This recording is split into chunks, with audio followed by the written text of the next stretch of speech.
this is my demo data frame. So when we ran the notebook, we got to see the jobs which ran. We can also see the logs of the job which has created on the backend, how it is running. So first it has scanned the data, the entire file, and then it has created some whole stage. That all operations you don't need to worry, that is happening on the backend. Okay, this is just for checking okay how it is going. And then if you see this, it has generated the dataset, since the second command which we have executed is display DA. So for displaying again, it will scan the dataset and then it will show us the entire results. Alright, so this is my default data frame. So if you see it here, it has, since we have defined the schema as false, so it has generated the schema with all the 9 columns as string. Okay, so this is C0, C1, C2, C3 till C9, and if you see, this is just a default database where I have is updated salary, timestamp, and customer. Okay, and now I want to perform certain operations on this. Okay, so what will I do? I'll just change the parameters. Right now we have seen this result, right? Now if I want to infer the schema, what will I do? I'm going to change this value as true, and I will say also I want the header as my first row. Okay, so I'm changing these values as true, and I'm going to run this again to see the output which is different from the previous output. So now if you see here, earlier they all were string, right? Now in the output we don't see C1, C2 as the columns. I just see the header, right? Because I've defined the header as true. First row is header, yes. Earlier I defined it as false.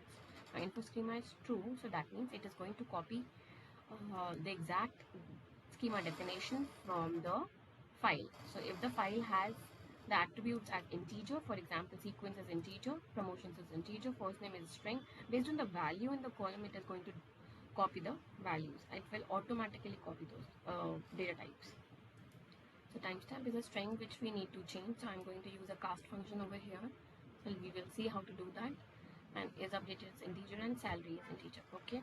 So this is how it is. Now let's say I want to create a temp table. I will execute this, and I'm going to give this variable, assign the value as my dataset value. Okay. M1. I think it is M1 .csv. Okay, so if I run this,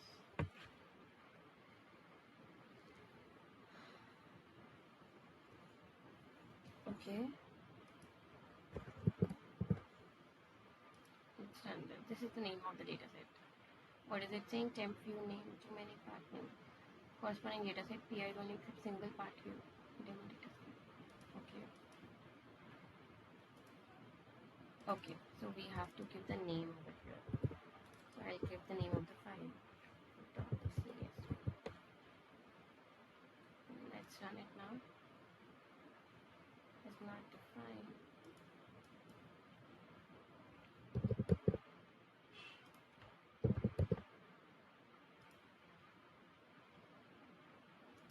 It was running earlier. Okay, previously it was running. Now if I run this in a SQL, so if it has stored it in a table as a temp view, then it is going to display me the output.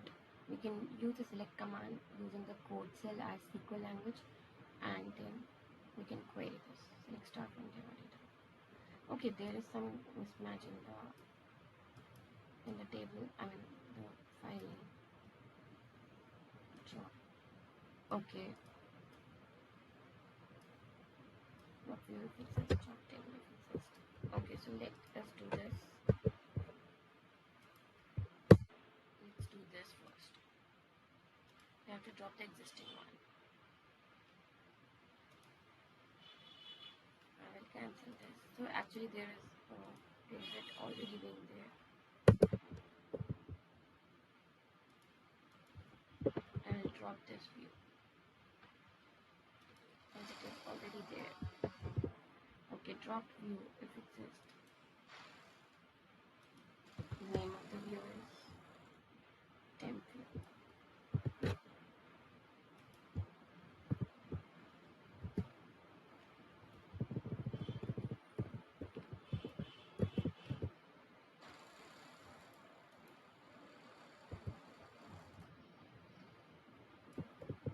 of table.